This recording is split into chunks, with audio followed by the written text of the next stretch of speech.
राहोरंतर्गते जीवे लग्नात् केंद्र त्रिकोण के स्वच्छ स्वक्षेत्र गे वापी तुंग स्वाक्षांश गे पिवा। तो मित्रों, महर्षि पराशर बृहद पराशर होरा शास्त्रम के 57वें अध्याय के 8वें श्लोक में राहु की महादशा में गुरु की अंतरदशा का वर्णन करते हैं कि यदि आपकी जन्म कुंडली के अनुसार अगर राहु की महादशा चल रही हो और राहु की महादशा में गुरु की अंतरदशा आ जाए और ऐसा गुरु आपकी जन्म कुंडली के लग्न में बैठा हो या फिर केंद्र भावों में बैठा हुआ हो या फिर त्रिकोण भाव में बैठा हो या स्वराशि का हो करके कहीं उच्च का हो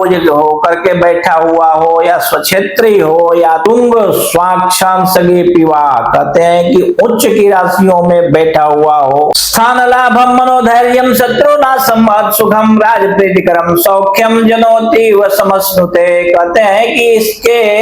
ऐसा गुरु यदि आपकी जन्म कुंडली में हो तो वो क्या करता है कि स्थान का लाभ करवाता है और आप ये मान के चलिए कि ऐसा गुरु जो है आपको जमीन जायदाद भी देता है। और कहते हैं कि मनोधैर्यम, मन में बहुत धैर्य और बहुत ही आपको प्रतीक्षारत बनाता है, शत्रुओं का नाश करता है और महान सुख की प्राप्ति करवाता है ऐसा गुरु। और कहते हैं इतना ही नहीं करता, 10वें श्लोक में कहते हैं कि राज प्रीतिकरम सौख्यम जनो जति व समस्नुते दिने दिने वृद्धिरपि सिते पक्षे यथा शशि, कहते हैं कि ऐसा गुरु राजा की प्रीति प्राप्त आपको करवाता है, यानी राजा आपके ऊपर खुश हो जाता है या कोई सरकारी कर्मचारी आपके ऊपर या मंत्री खुश हो जाता है, जिसके वजह से आपको बहुत ज्यादा सुख की प्राप्ति होती है और लोगों में आपकी ख्याति फैलने लगती है और दिनों दिन आपका धन और आपका मान और आपका सम्मान और यश कीर्ति आदि ऐसे बढ़ती है जैसे शुक्ल पक्ष का चंद्रमा दिनों दिन अपनी कलाओं को बढ़ाते जाता है। ठीक है, तो 11वें श्लोक में कहते हैं कि वाहनादि धनम भूरि गृहे गोधन संकुलम नैऋत्ये पश्चिमे भागे प्रयाणम राज दर्शनम, कहते हैं कि ऐसा गुरु जो है वाहन का सुख आपको देता है, धनम भूरि है ना, बहुत ज्यादा धन दिलाता है और घर पे गाय और भैंसों की भरमार होती है, बहुत ज्यादा सुखी आपको बना देता है ऐसा गुरु। और यदि आप घर और अपने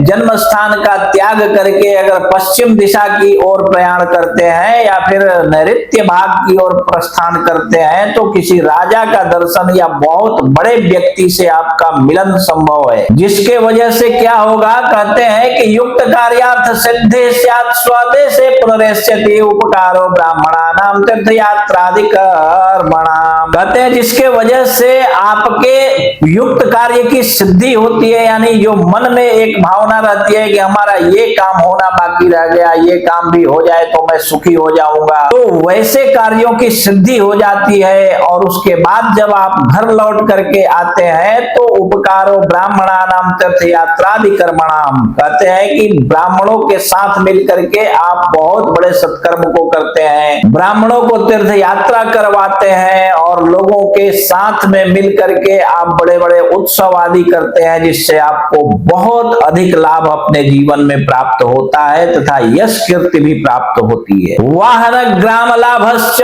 देव ब्राह्मण पूजनम पुत्रोत्सवादि संतोषो नित्यम मिष्टान्न भोजनम। मित्रों, यहाँ पे 57वें अध्याय के 13वें श्लोक में महर्षि पराशर ये बात स्पष्ट करते हुए कहते हैं कि ऐसा गुरु जब आपके ऊपर आता है, राहु की महादशा में अंतरदशा में गुरु आता है, ऐसा गुरु आपको वाहन का सुख दिलाता है एवं गांव के गांव आपको जमीन जायदाद आदि की वृद्धि करवा करके बहुत बड़ा जमींदार बना देता है, क्योंकि आप देव ब्राह्मणों के पूजक हो जाते हैं, आप बहुत बड़े धार्मिक व्यक्ति हो जाते हैं, पुत्र का उत्सव आपको मनाने का संयोग दिलाता है और मन में सदैव संतुष्टि दिलाता है कि आज मैं बहुत सुखी हूं और मेरे जीवन में कोई कमी नहीं है। नित्यम मिष्टान्न भोजनम, चारों तरफ से आपके यहाँ उत्सव ही उत्सव होते रहते हैं, सुंदर भोजन आदि की व्यवस्था होती है, आपके जीवन में ऐशो आराम की कमी नहीं होती है। ठीक है, तो इसी प्रकार आप भी अपनी कुंडली देखिए और अपने बारे में स्वयं समझ लीजिए। और यदि इसके बाद भी आपको आपकी कुंडली समझ में न आवे तो आप अपनी कुंडली किसी कुशल अनुभवी श्रेष्ठ विद्वान ज्योतिषी को दिखाइए, और कोई श्रेष्ठ विद्वान आपको आपके आजू बाजू में न मिले तो आप अपनी कुंडली हमें दिखा सकते हैं। आप देश विदेश कहीं भी रहते हो, फोन कीजिए, फोन पर ही हम आपकी कुंडली देखकर एक एक बात विस्तार पूर्वक समझाकर बतला देंगे, ठीक है।